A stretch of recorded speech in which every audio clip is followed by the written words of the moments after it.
Welcome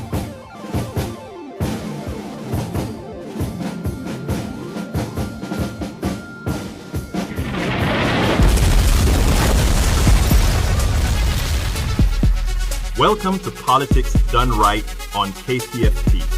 I am your host, Egberto Williams. This is the progressive program that will take the mystery out of politics. This is the program that will encourage you to make sure government becomes we the people. Whether you are liberal, conservative, or otherwise, you get to air your point of view. Give me a call at 713-526-5738. That is 713-526-KPFT. Remember, you can also send me a tweet to EGBERTOWILLIES. That is at Egberto Williams. Let us engage. It is politics done right. 1, 2, 3, 4. Well, folks, welcome to one more edition of Politics Done Right. I'm Egberto Williams, your host. It is a pleasure to be with you tonight, especially tonight that we have a couple of great guests for you. How are you doing, Jacob? I'm doing okay. Folks, this is Jacob Santien, my great engineer who gets things rolling here all of the time. Thank you very much. We're kind of packed today, so I want to get started rather quickly. I want to remind you guys that there are two great shows you must listen to. The Monitor, which comes on 2 hours before my show, and on Wednesdays at 10 p.m., Think Wing Radio with Mike Honig. But, yet another black man was killed by a police officer in America, this time in Madison, Wisconsin. There's little we know about the incident, so why is it? With some, it is all about shooting first, escalating first.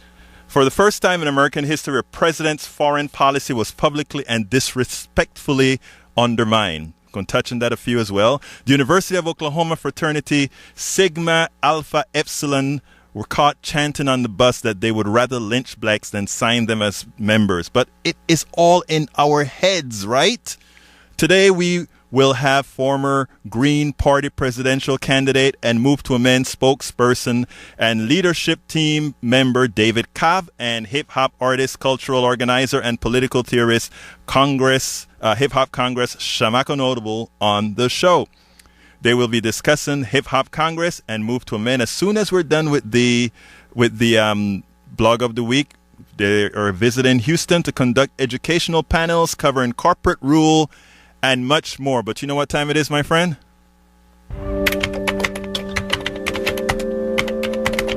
It's time for the weekly blog post. It is amazing. It is interesting that this new killing occurred on this weekend, just 2 days after I wrote my front page piece for the Daily Coast. And you know what I titled that? Will You See the World Through My Black Eyes for One Day? And here it goes. And I'll be quick because I want to get David Cobb on as soon as possible. Here it goes. It can be telling being a black man living in a very white environment. Inasmuch as you share all the physical characteristics of those many in your community fear, you are known. They know you. The familiarity makes one forget who you are within the general scope of the immediate society. The familiarity lowers barriers because familiarity allows one to go beyond racial and socioeconomic realities. Familiarity can make us one, absent the cancer bred by the externalities of our national reality. Ultimately, the real world is more than the cocoon that one may live in, the discrete times of fallen barriers and true understanding. Ultimately, an ill society can still suffer contagion. A dear friend's son told the story as we celebrated her birthday this week. Her kids and my kid, all black, grew up in the white Kingwood, Texas bubble. They are all 20-something adults now. My friend's son was driving in the back seat with two of his white friends. Unbeknownst to his friends, their registration on the windshield had expired. The police pulled them over. What really made her son upset is that inasmuch as he remained completely respectful, the police began questioning him in a condescending and rude manner. He was asked to show his ID and interrogated for no reason, but for a purpose. His friends were treated with respect and kindness. The police then left without any tickets given. Through my eyes, it was obvious why they were pulled over. What do you see through your eyes? What do you see through my eyes? When Trayvon Martin was murdered by vigilante George Zimmerman, I wrote an article titled, "I Was Trayvon Martin the Day I Came to America."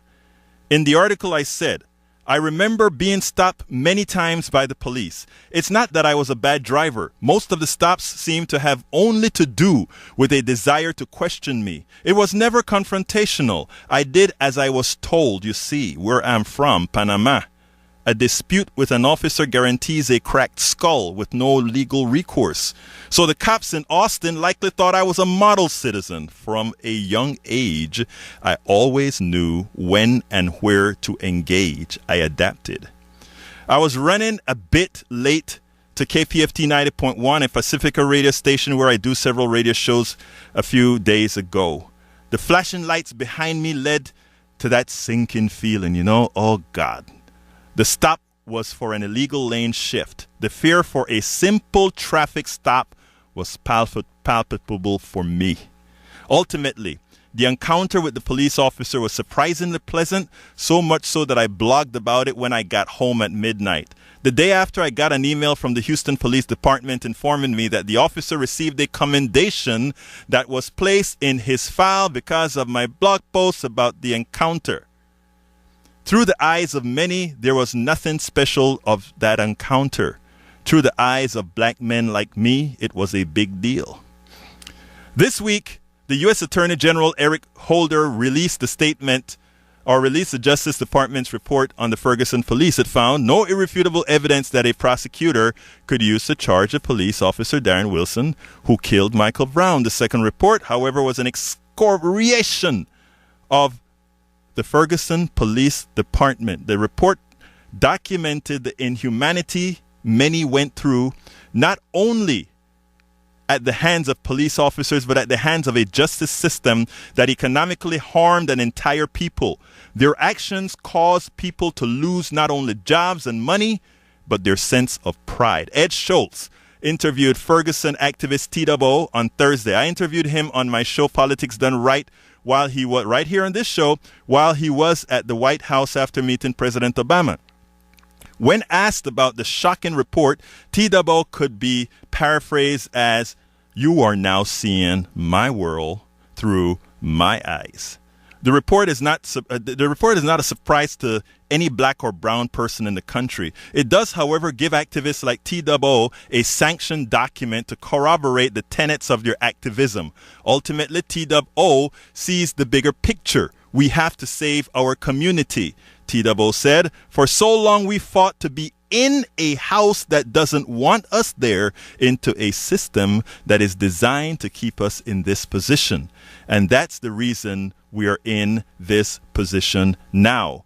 What we are doing here in St. Louis is we are working on programmatic responses." He went on to enumerate the community-based tech programs, reading programs, and other empowerment programs effected from the grassroots.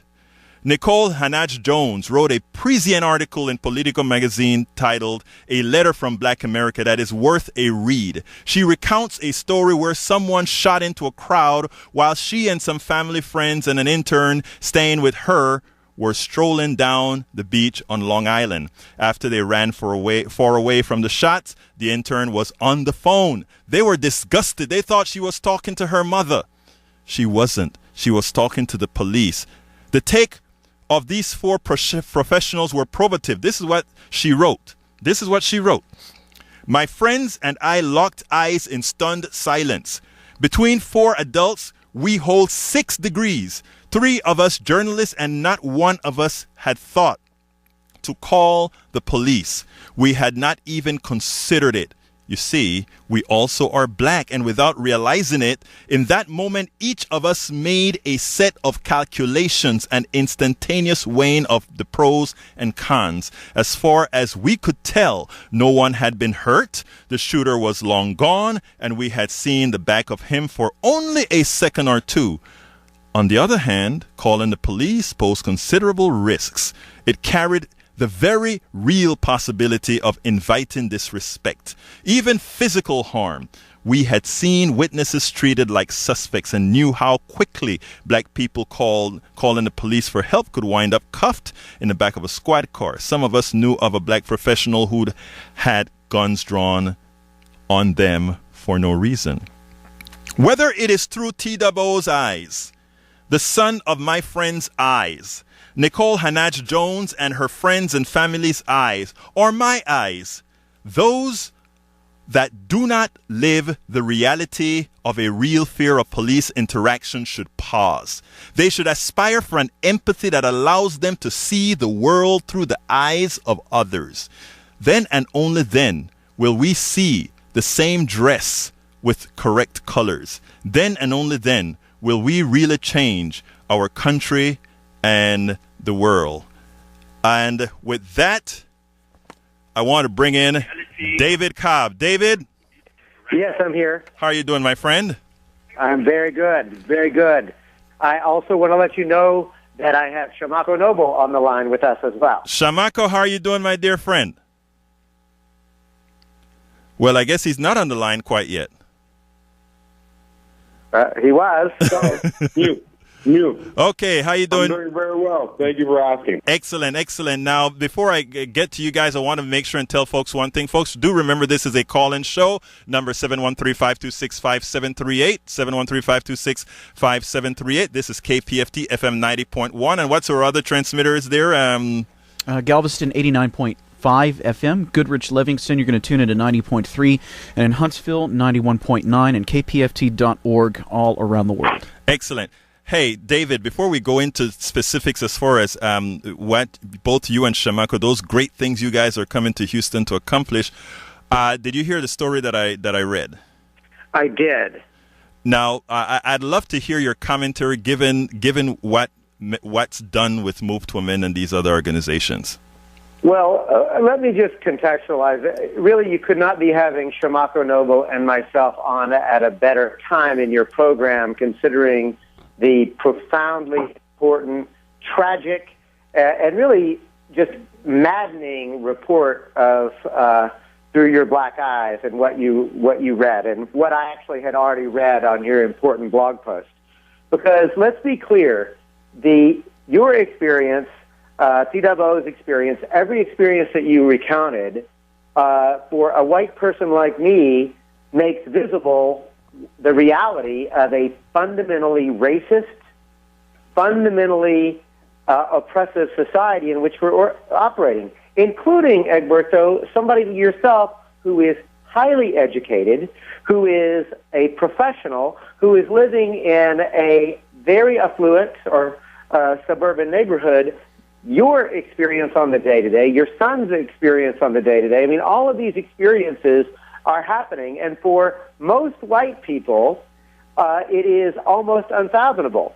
But if we are willing to actually look at the reality, not only of what we're living now, but the historical context of these things are happening to black and brown people for a reason, and that reason is part of the context of the reality of white supremacy and imperialism and the very founding of this country, a country that for all its talk of liberty, justice, and equality has created social, political, and economic institutions that are fundamentally based on exploitation and oppression.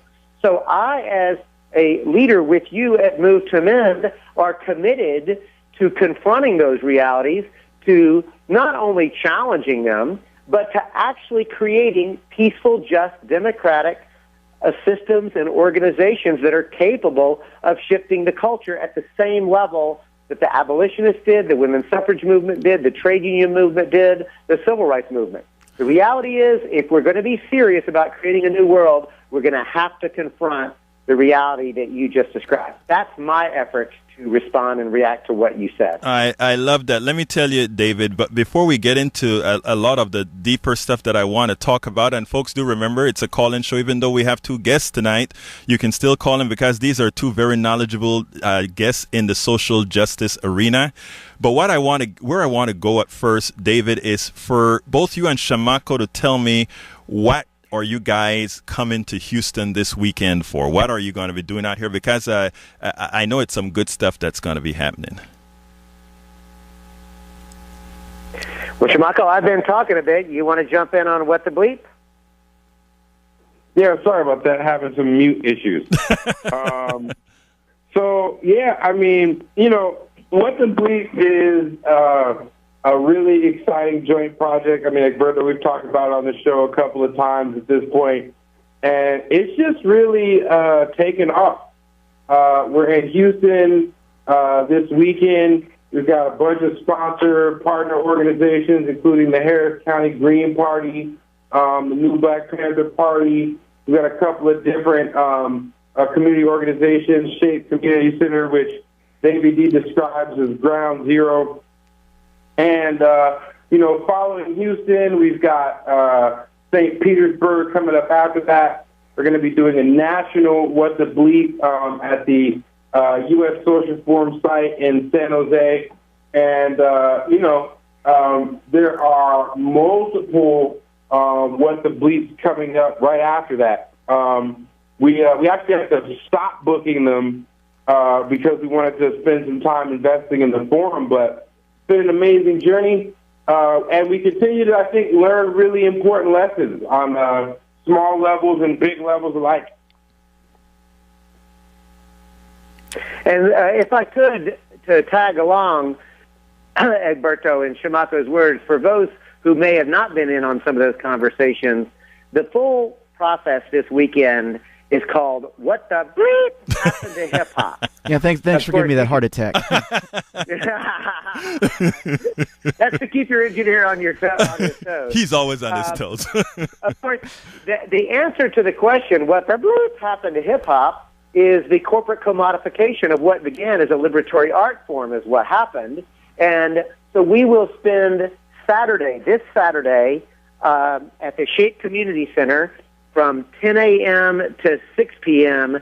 in an educational forum answering that question by looking at the African Hip Hop Congress, African Hip Hop Caravan, looking at Hip Hop Congress, looking at Move to Amend, and specifically contextualizing the rise of hip hop from its origins, how it was impacted by the Telecommunication Act of 1996 and the corporatization of that entire industry under Bill Clinton. We will be looking at the Federal Communications Commission and how they systematically, basically destroyed the smaller radio stations. Of course, KPFT is community radio, so it's still growing strong. Remember that, by the way, folks, during the next pledge drive, the only reason that station like KPFT exists is because of the listener supporters like you. But there was a time when smaller radio stations in smaller markets were actually much more responsive. Today, of course, we have only the clear channel behemoth.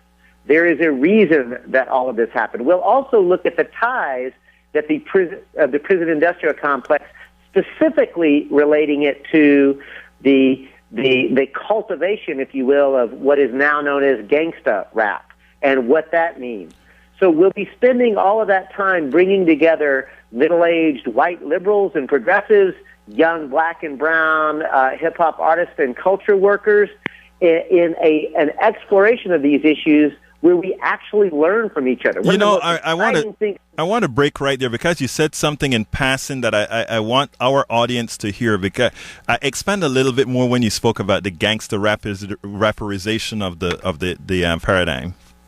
I'm going to kick that one right back to you, Shamako, because everything I know about this I've learned from you and your colleagues and comrades and people who are becoming my friends. But I think that question is best for you. The corporatization of and the creation of gangster rap seems up your alley. Well, I think the first thing we have to acknowledge is that there are no bigger gangsters than the corporations. Thank you. So, the fact that we see that reflected in a particular genre of hip-hop should not be surprising. Some people might find the language a little offensive, but, funny story, I was actually on the radio show with Caitlin. David, what's the name of the radio show with Caitlin? Oh, that's on. Yeah, I think I did that with you. Yeah. Right. So I was on Democracy in Action, and we had a caller call in, and he was like, just can't stand all of the obscenity. And I was like, how, it was interesting that you're more offended by obscene words than an obscene society, right? And that's not to excuse the personal accountability of any artist, but I think it sort of speaks to the heart of what we're really doing here. When we think about something like the Montgomery bus boycotts, the civil rights movement didn't target a bus driver. You know what I mean? Like, it's almost ridiculous when you think about it. And yet all of our conversations about hip-hop and the impact it has, whether it's positive or negative, it's always about the artist, the producer. And yet these companies who extract billions of dollars worth of profit, not just through the music, but through endorsements, concerts, merchandise,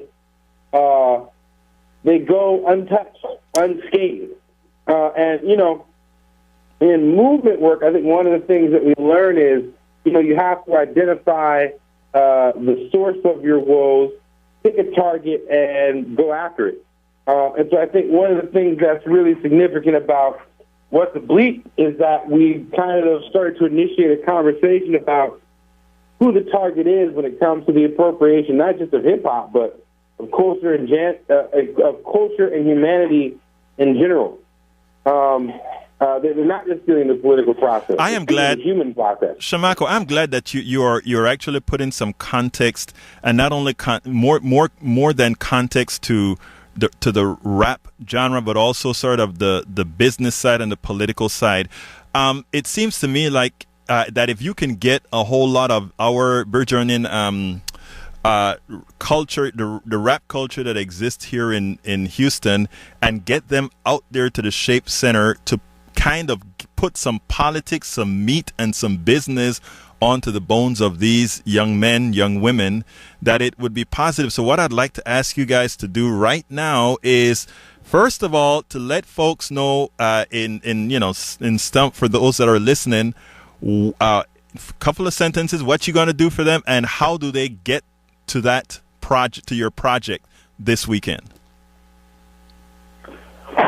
Well, again, we're going to be doing a series of events, Egberto. Saturday from 10 a.m. to 6 p.m. we'll be at the Shape Community Center, which many KPFT listeners know is located at 3903 Alameda Road in Houston.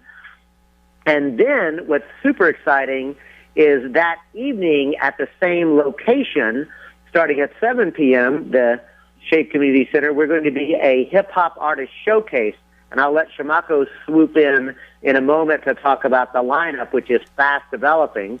And then on Sunday, we'll be doing what's known as a People's Movement Assembly at the Midtown Bar and Grill, located at 415 West Gray, from 9:30 to 2:30. All of this information is available on the Facebook page, What the Bleep Happened to Hip Hop Houston.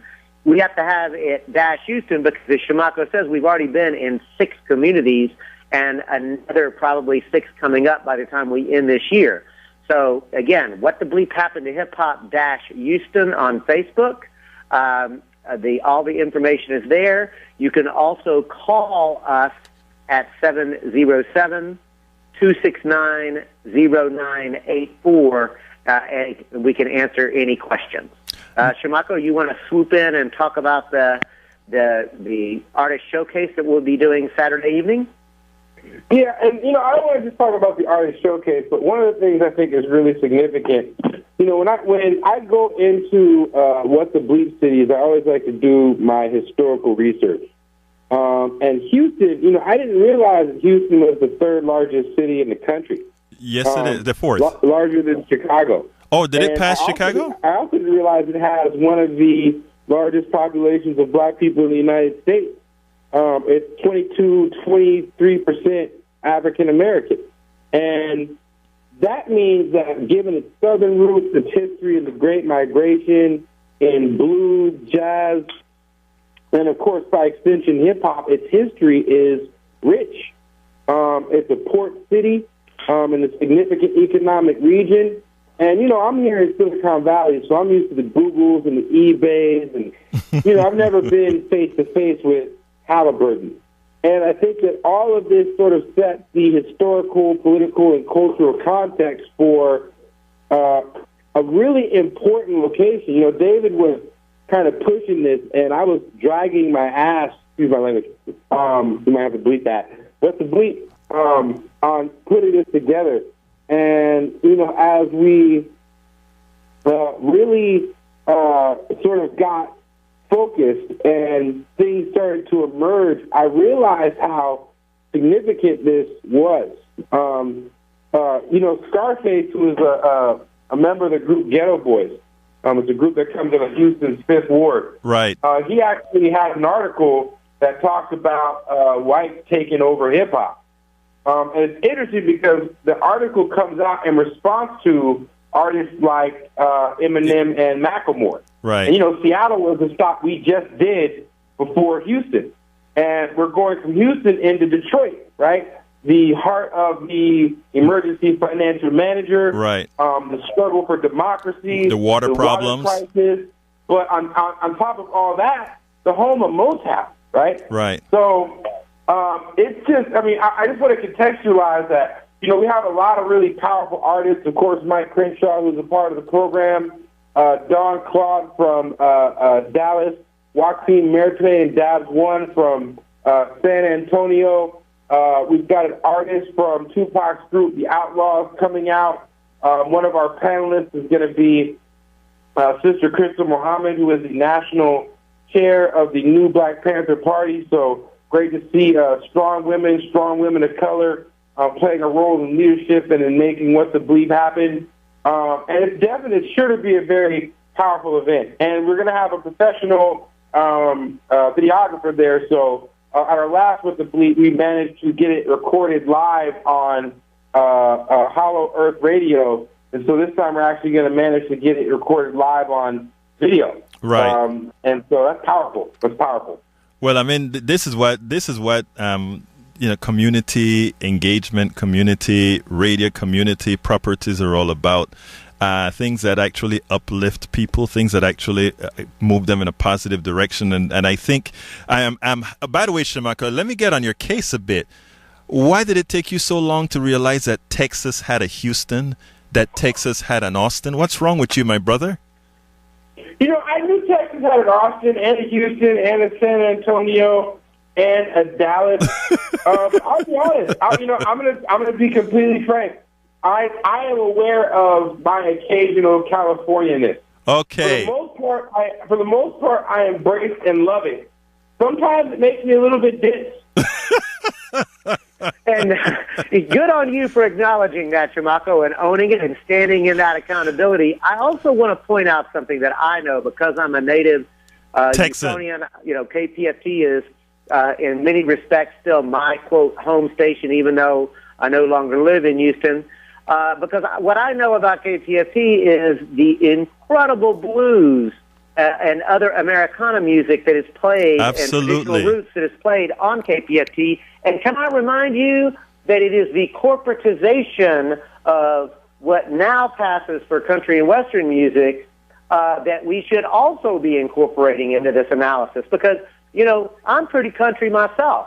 And what I know now, because I've been pushed to really think about it, is, you know, that Woody Guthrie, the great folk singer who was the champion of working class folks, had a guitar that had 4 words on it, Egberto, as he played his music. Do you know what those 4 words were? I know you're going to enlighten me. I will, but I just want to ask your engineer, do you know what those 4 words were? Because I guarantee you some KPFT listener knows. Well, I tell you what, it looks to me like Jacob want to say something. I want to hear it, Jacob. No, just run those 4 words by us again. This machine kills fascists. Woody Guthrie? That's what Woody Guthrie had on his guitar. Think about that for a minute. And this is the man who played This Land Is Your Land. Right. This is the man who sang for the Okies and the Dust Bowl refugees, economic refugees of this country. Let me tell you something.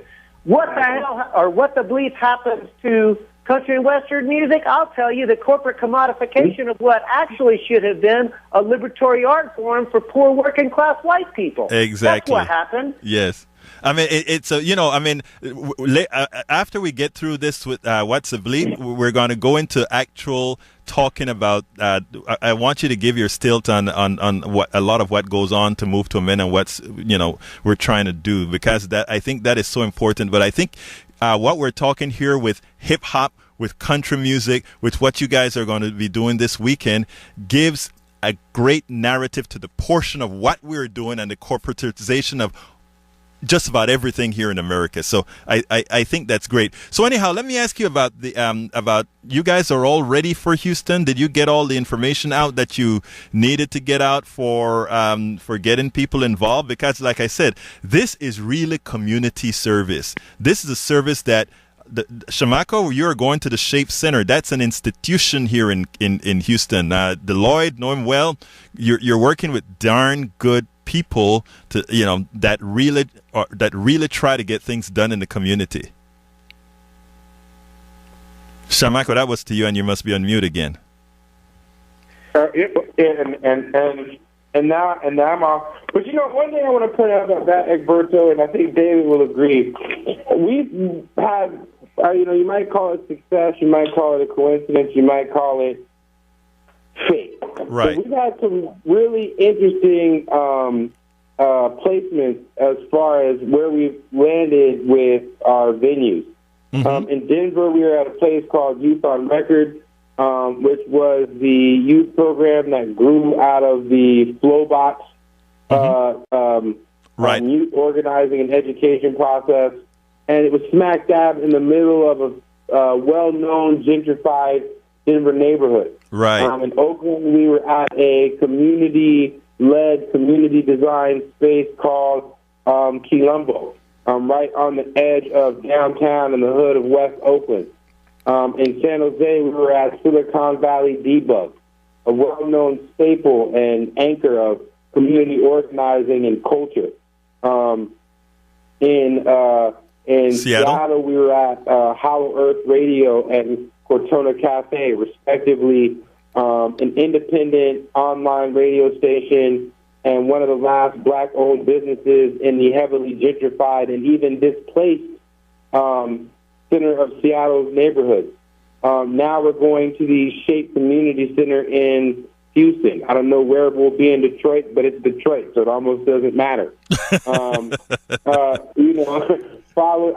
know where we're going to be in St. Petersburg, but I know in L.A. we're going to be at Southwest College at, the third lowest ranked community college in California. Right. In the heart of, one of the most significant cities, black neighborhoods, economically powerful metropolitan regions on the planet. And I think it's, you can talk to anybody who's been a part of this process as a whole, and it's intense, man. Well, look, go ahead. I am very, proud to be associated with folks that are doing this sort of thing. I've known David a long time, and David is one of our idols for doing social justice work. I mean, the guy's just so knowledgeable. And as soon as I met you, Shamako, as well, I met you in several places, actually. I think I first met you at Netroots 2013, I believe, or 2012. I don't remember which one. Actually, it was the one in San Jose. Yeah, that's where we met, in San Jose, right? When you had the debug system and all those guys going, right? I think you just lost Shamako, but I know for a fact that's where you actually met him because he told me about it. Yes, the reality is, Egberto, that it doesn't surprise me that you and Shamako and I are meeting and other people are meeting doing this work because we are at a historic moment. And I think that this is something that's really important, is that we are showing up for one another and with one another because there is a quickening that is happening in this country. The Black Lives Matter protests, as inspiring as they are, we have to recognize something. Sadly, black and brown people have been slaughtered by police at alarming rates for many, many, many, many, many, many, many, many years. So that is Did we lose you, David? That is something that absolutely, positively is a context for the work that we're doing. And now what the bleep happened to hip-hop, and I want to underscore this.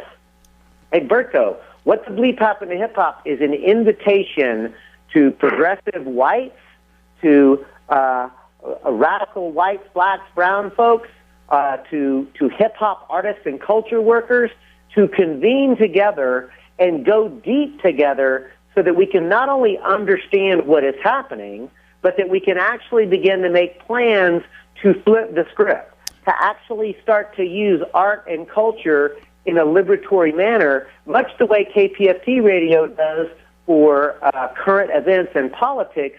We need to start creating, encouraging the use of art and culture for our purposes, and not just to reject the corporatized version of art and culture, but to lift up, honor, and share and celebrate the kind of art and culture that we actually want to be part of. Excellent. I want to segue into Move to Amend, but before I get Terry on the line, and before I go to Terry, I want to say, folks, please do remember this is, in fact, a call-in show still today, even though I have two great guests, 713-526-5738, 713-526-5738. This is KPFT 90.1 FM.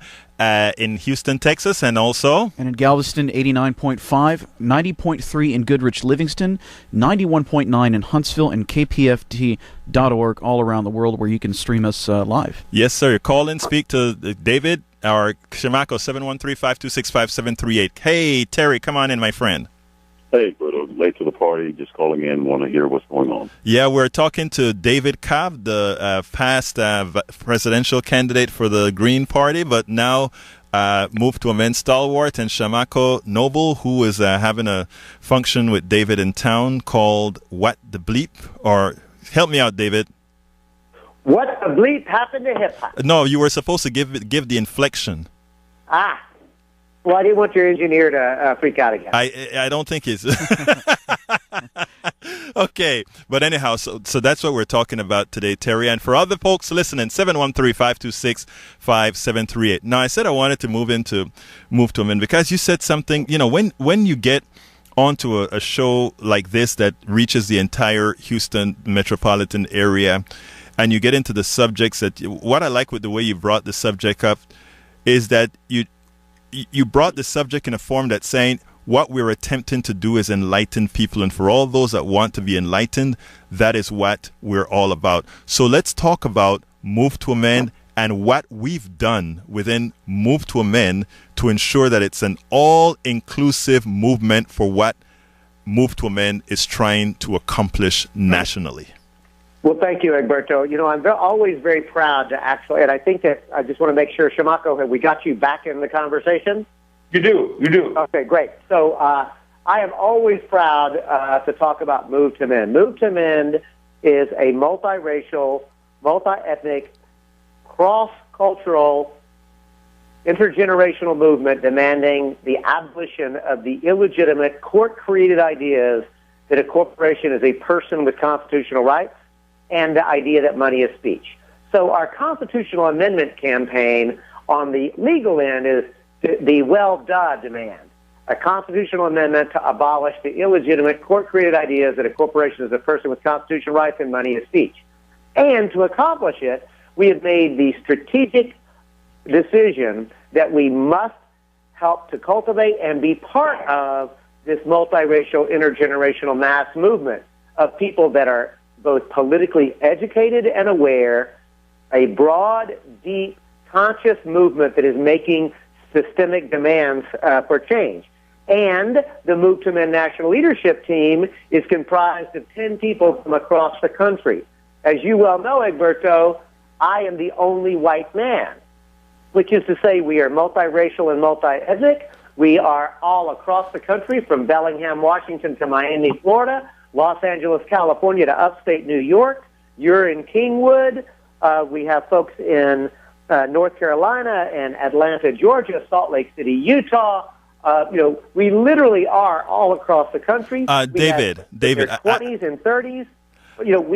We look different than most of the other so-called nonprofit groups. Yeah, let's just let America know that that you're the only white man is not a problem, okay?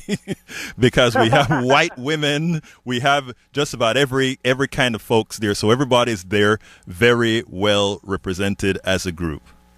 No, there's no doubt. And all I'm saying is that because we have paid specific attention to issues of race, class, gender, geography, sexual orientation, and age, we have a rich voice, a rich chorus of conversation when we come together on the national leadership team.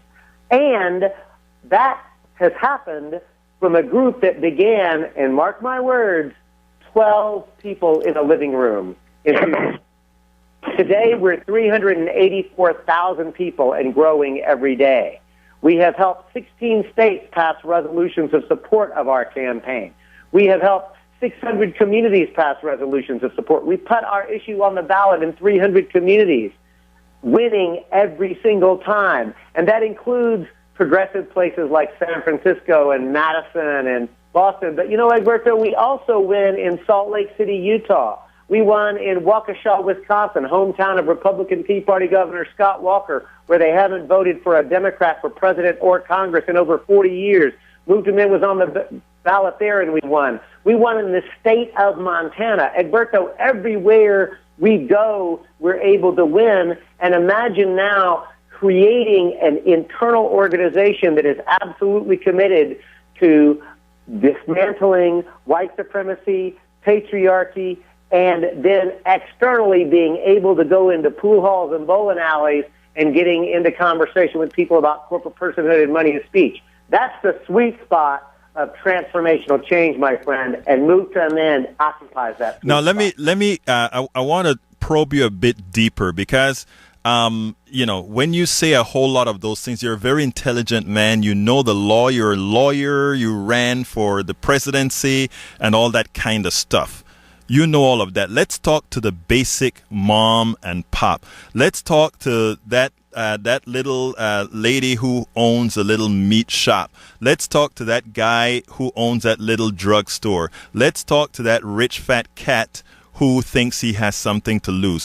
Why is it so important? Why is it better for us that we start or that we have a campaign that says money is not speech, and that corporations are not people? Why specifically on a level that mom and pop can understand is that an important concept?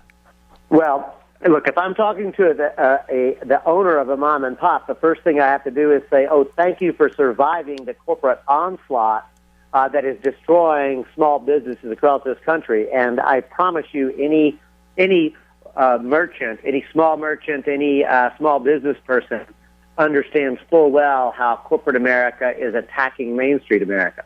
And one of the mechanisms by which they do that is to control the political process through both what some people call campaign contributions. I say at most charitably those are called investments, for which the corporations get huge returns. But really, let's just be honest, Egberto, they're really bribes. Right. What's happening is we've legalized bribery in this country. The Supreme Court of the United States has legalized that bribery through the series of Supreme Court decisions. So if we're ever going to have elections where we, the people, can actually even talk to ourselves, we're going to have to get money out of elections. But the reality is that it's not just money in elections that's the problem, because these huge corporations are just instruments by which a small ruling elite, I don't mean just the 1%, I mean 0.001%, the billionaire class, use the corporation as a tool and an instrument to completely commodify and corporatize every sector of society. Media, education, art and music, right, healthcare.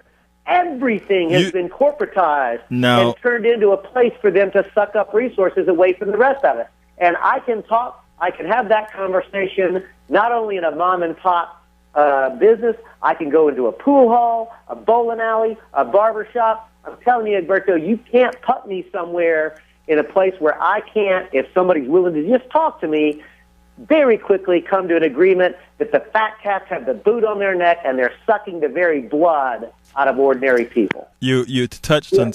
Go ahead. I'm sorry. Go ahead. Yeah, no, okay. So, I mean, and it's not, well, on top of sucking the blood out of ordinary people, the thing about culture, right, is that it is a readily available resource. And one of the things that corporations have to do in order to acquire billions of dollars off of something that literally hundreds, if not thousands of people are capable of doing, many of them better than what's commercially available, is that they have to convince everybody else that they are less important. And that kind of a thing has a consequence. When we look at the state of our young people, when we look at how many, I don't want to be over dramatic about it, but when we look at the struggle that people have with depression, with various types of self-destructive behaviors, I mean, they make money off of our inability to value ourselves. And the actual opposite of that is recognizing that our very existence is abundance. And that is powerful. Shamako, that is one of the most prescient statements we've heard thus far. I tell you what's interesting. As you should have seen me light up as soon as you said, when you started talking about they had to make you feel like less, because there's a post that I wrote, went viral. It was called "Middle Class Must Assert Its Worth to assure their share of Americans' wealth. Go take what is yours. Go take what was stolen from you. If you assert your worth, then that doesn't work anymore. And that is the reason why, I mean, again, why we have to have that self-worth to believe that, in fact, what you said is true. Shamako. No, so it's funny, right? Because, David and I talk a lot about, values, culture and values. That is a real common political term, right? People throw it around all the time, like values. But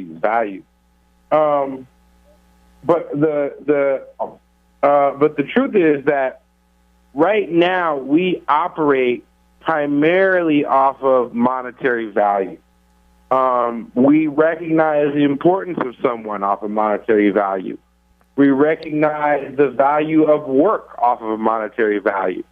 If it's not making a lot of money, it must not be that important.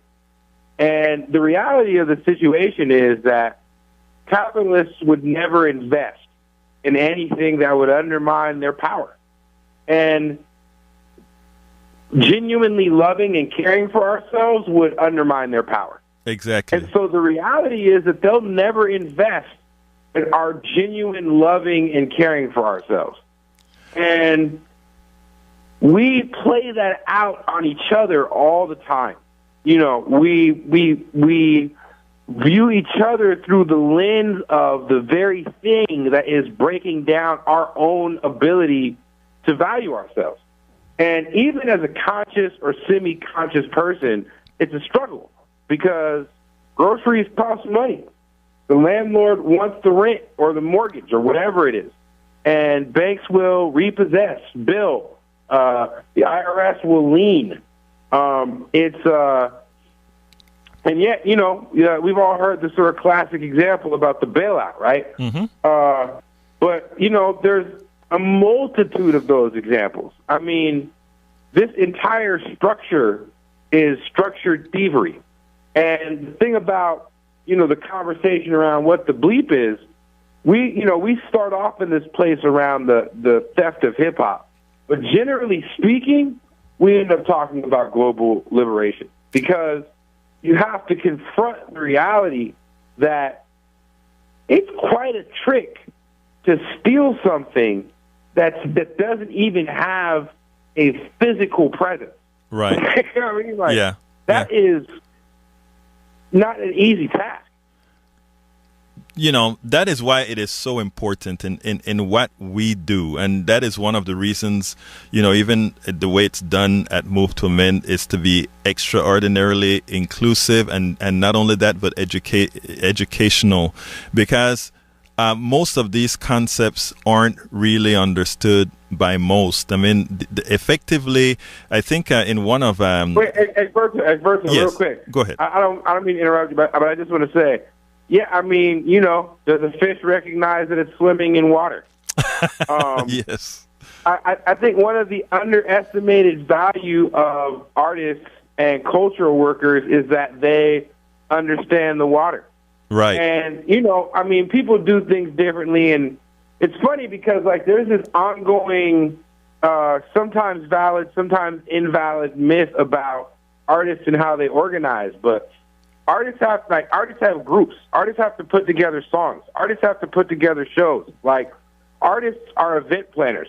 I don't know how many times I've seen artists help organizations organize themselves and then be treated like they're just an artist. And it's amazing because really what people don't realize that they're doing is that they're isolating the part of themselves that isn't compatible with this structure. That's just present and in the moment, right. Not concerned with, all of these things. And, I mean, you have to ride the balance, right? You have to be present and in the reality of the moment. But, I mean, one of the things I've always appreciated about Move to Amend is that it is one of the few organizations that says we want to change policy and culture, not one or the other. Right, that's important, right? I mean, that's the only. If you, what is insanity again? Insanity doing the same thing over and over again. So therefore, right? And expecting different results. Exactly. So that is exactly what has to be done. I mean, you can't. I mean, and we talk about what others have done and where others have failed. Well, we have to come up with a paradigm that empirically works, and then we will effectively know that it works after, of course, when it comes to fruition, right? So, I mean, absolutely, I see exactly what you're saying. And again, it's something that we're all working on. It's something that we have to continue working on. So, David, you want to add anything to what Shamako just said? Well, I did. And I really thank you, Shamako, for really lifting up Move to Amend and our commitment to culture shifting and making policy change. And I want to return the favor and really lift up Hip Hop Congress and the work that Shamako does with the U.S. Social Forum, because another hat that he wears or work that he does is as the national coordinator for the U.S. Social Forum. And that is the commitment to actually being serious about winning, not just a constant critique of the racist, sexist, class oppressive system, but really pushing us and challenging ourselves to say, what can we learn from past movements that were really successful? What can we learn from the current economic system that is actually, frankly, collapsing in on itself? What world do we want? And again, I can't tell you, Egberto, how every single What the Bleep Happened to Hip Hop that we've done so far, there is a moment somewhere where people start to look at each other and look at each other differently. Shamako and I have become very dear friends, so we kind of roll together. But, Shamako pointed out to me, he's like, look, dude, in some spaces, you're a 50-year-old Southern white dude, and you just show up and your very physical presence makes some people look up. And you know what? Shamako, as a young, healthy, physical black male, has the same experience. His very physical presence for some people cause an automatic reaction. Back to the very beginning of your show, Egberto, and that incredible blog post that you read. The reality is we're creating circumstances where we can actually see each other and see the humanity in each other and use the What the Bleep Happened to Hip Hop as a process to actually have real, deep, meaningful conversation. And all of a sudden, in those processes, what we begin to see is not only our shared humanity, but how much we literally need each other. Because I got to tell you, there's no way that Move to Amend can win unless we engage, inspire, and partner with young black and brown people There's no way that hip-hop Congress can ultimately win if they're not actually engaging the larger culture outside of the world of hip-hop. And that's where I often say it, the sweet spot of solidarity. When you're actually doing things because you sincerely recognize that our liberation is tied up with one another. That's what the bleep happened to hip-hop is an invitation to do. And that's what we, Shamako Noble, David Cobb, Move to Men, Hip Hop Congress, and all of the other groups are inviting you to participate in this weekend. And look, let's let folks know that this is not just a black thing. Encourage everybody to come to that program. So have at it, David. Well, look, I mean, one of the things that I've actually learned is, I'll tell you what hip-hop really is, and that is, it is a youth culture. Shamako knows this very well. But the reality is that young people are using the art form of hip-hop to communicate with one another, to express themselves, to express not only how they currently see reality, but the reality that they want. So the fight over hip-hop really is the fight over youth in this country. Excellent, excellent. Well, Shamako, give me a quick 30-second closer. If you're there. His mute is always off. Okay, David, give me a... Okay. Quick 30-second closer. Yes, join us for What the Bleep Happened to Hip Hop. You will not regret it. And we can promise you there are opportunities for something new, next steps, a different collective process. We're not just talking. We're acting. We're being about it.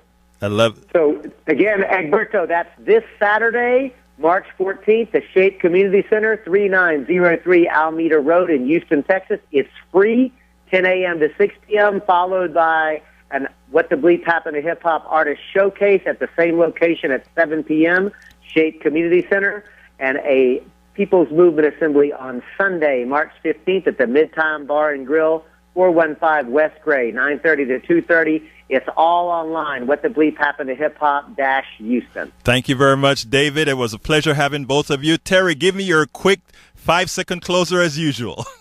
Vote. There you go. Well, folks, it was a pleasure having David and Shamako on. I hope you enjoyed the show. We didn't get many calls today. We got one call today, but do remember that this is the place where you get real politics. This is where you get real information. This is Politics Done Right. I'm Egberto Willis, and I'm out.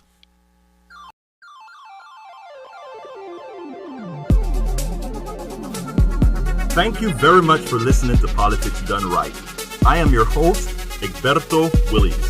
You can personally reach me by sending an email to egberto@politicsdoneright.com.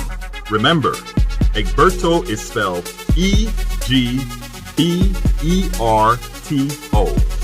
Change starts with you. 90.1 KPFT gives you information not tainted by corporate interest.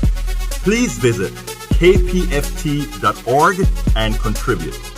Let's ensure continued access to real information and news remain available to all. Again, thank you very much for listening to Politics Done Right.